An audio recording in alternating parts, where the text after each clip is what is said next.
was an against all odds story to see a game from 2017 peak to its highest player counts on certain platforms 8 years after their launch just a few weeks to a month ago, but I think it's even crazier still to see it happen again, blowing past that previous record that we had already seen head and shoulders over the initial record set years ago in 2021.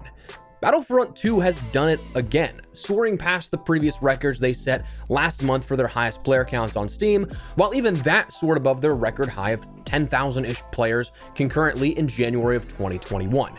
This time over the course of a few days, initially surging to 19,000 concurrent players, then 25,000 concurrent players, then all the way up to 35,000 plus concurrent players yesterday afternoon. So what in the world is going on here? That push for Battlefront 3 is still absolutely a campaign by the fans, for the fans, but what in the world has caused nearly double that previous peak of Battlefront 2, and how can you get involved now? Well, the numbers are going up, up, up thanks to two different things in particular. Number one, the game's just good, man.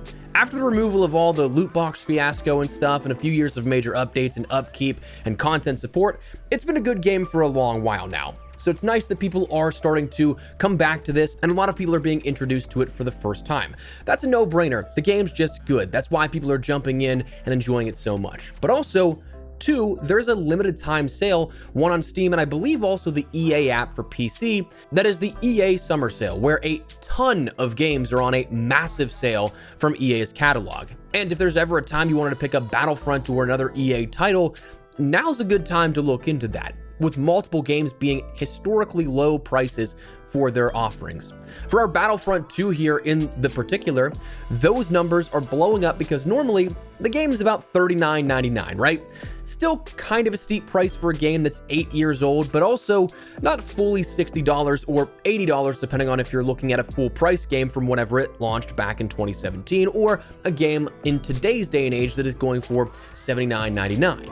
So while $39.99 might still be a steep but also kind of more reasonable entry than a full price game, right now it's only $3.99, a 90% discount on that.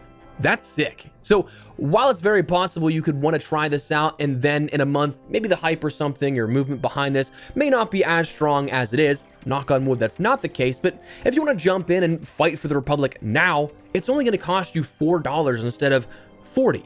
I think I'd take that deal any day. And listen, with no affiliation or whatever, just as someone who's probably going to pick up a game or two on this sale, seeing the full list, there's many such cases of this. I mean, Dead Space right now is 80% off, a historical low of $12 right now. Battlefield 2042, if you want to jump in ahead of whatever may be happening with Battlefield 6, that's only $2.99. $3 for the most recent Battlefield is pretty cool. That's 95% off. If you're more into the classic Battlefield titles, more of those are on sale. 3 and 4's premium editions are both $1.99 each. Battlefield 5's definitive edition is $2.49. Titanfall 2 Ultimate Edition, another game we should definitely be in mass pushing for a third installment if you ask me, only $4.49. Star Wars Jedi Fallen Order, love that game, $9.99. The sequel, Survivor, only $13.99, that being a historical low of 80% off. And so, like, I know I promise this kind of sounds like an ad read, but it's just that many objectively true, historically low prices for many, many games right now, and it's only available until the 26th. So I wanted to get this up today rather than waiting a bit and pushing it into our content pipeline here, just so that you're aware of and have time to consider or plan ahead if you want to join the Republic and fight for the push for Battlefront 3 here. Now, I'm not sure if we'll see it peak higher again during the ending of this sale. It's possible, but with that sale ongoing and the weekend having just been here, that's a lot of time for people to be jumping into the game. So while I'm not sure if we'll see it peak during the weekdays, that'd be cool. Who knows? It's still going to have a massively increased player count regardless. I mean, you don't nearly double that player count and then lose it all overnight. Like, as I record this, there's still on a Monday afternoon over 28,000 players on PC alone. That's crazy, and it doesn't account for the EA Origin app, that doesn't account for PlayStation, Xbox, nothing like that. So there's definitely going to be the ability to, whatever platform you're on, find games with relative ease if you do want to jump in and at least try it out, or if you have been playing it, you're going to have a great time, I still think, regardless. I expect that number to probably stay high, at least on PC, for a little bit of time to come still. So if you want to do your part, try out the game, now's as best a time as any. Again, unfortunately, only for a limited time on that very, very cheap deal. But the fight for Battlefront 3 would love your help. And speaking of, we've talked about it twice now, so I don't really want to deviate too far into the crossover territory of we've already talked about this, but here's my stance. I think that we're still a ways off from this being a possibility and a way off from when it would even start going into motion, like pre-production, concept planning, and all the earliest levels of that kind of stuff before you even get to the starting line to start development on it. And I mean, if you want it to be just like Battlefront 2 in visuals, gameplay, and the like, DICE, as we've mentioned, is a little tied up with, another commitment here, that seemingly has an unfathomable amount of money behind it in Battlefield 6. So until that comes out and we see some sort of post-launch support also curated, it's unlikely that we'll see anything beyond discussions of future work from that studio. So pending no one else takes up the mantle to try and make a Battlefront 3, which following DICE and Battlefront 2 here would be a nightmare for expectations at this point, I think we're still a long ways off. But it has already been confirmed by former developers, former producers, that everyone involved with the project has seen the hype, seen the YouTube videos. They've been chatting behind the scenes in terms of amongst themselves, not necessarily talking in the planning phase of let's greenlight a Battlefront 3, but they've seen the hype, YouTube videos, articles written about the game's resurgence, and are all in love with the fact that people are enjoying their work still this many years later. So it's not that it's not being seen, it's definitely being seen. It's just a matter of how high up the totem pole does that go.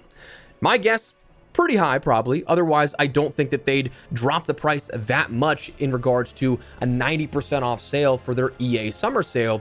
I mean, they're already trying to take advantage of those higher player counts and boost them even further because the hype's out there. People are talking about the game, but whenever it's a $40 price tag still, it's probably going to deter a lot of people by compared to, again, if it's only $4. So on one hand, maybe this is just a cash grab by EA. On the other, maybe it's a genuine sign of interest and investing in that game's future, where they're really trying to see, okay, well, how many people can we get on board with this in the big picture, the grand scheme of things? As an optimist, but also recognizing the realization of game dev and how far away we probably are, I like to choose to believe that it's the latter of the two, bringing as many people into the fold so that maybe in a year or two when it's announced, hey, we're making Battlefront 3, it'll have that player base already established, that hype factor will already be there, and many players will be ready to support it. But either way, all in all, I'm just happy that so many people are getting to play such a fun and enjoyable game again, and to see it surge once more past an already crazy boost in those player numbers, to see it happen again is just really cool. So I'm just happy to see the game enduring as well, from the initial pivots at launch to where they ended up supporting the game post-launch to where we are now. While we haven't seen an actual genuine update to the game in years, it is something that it's in a good state that if you are picking it up for the first time, I do think you'll enjoy it. So just want to talk about Battlefront 2 here a little bit and the crazy feat that it achieved this weekend. And if there's ever a time you want to jump into it, now might be that time. But anyways, let me know your thoughts down below. Are you looking forward to Battlefront 3? Is still playing Battlefront 2? Whatever the case, drop your thoughts down below. If you guys enjoyed the video, you found it at all insightful, do me a favor and drop a like on it. And if you're new to the channel, make sure you subscribe so you don't miss a single thing regarding all things, maybe more Battlefront, but other FPS titles included. I'd love to have you in the community. For now, thanks so much for watching. Mine is an espresso. I'll see you later. Take care and peace.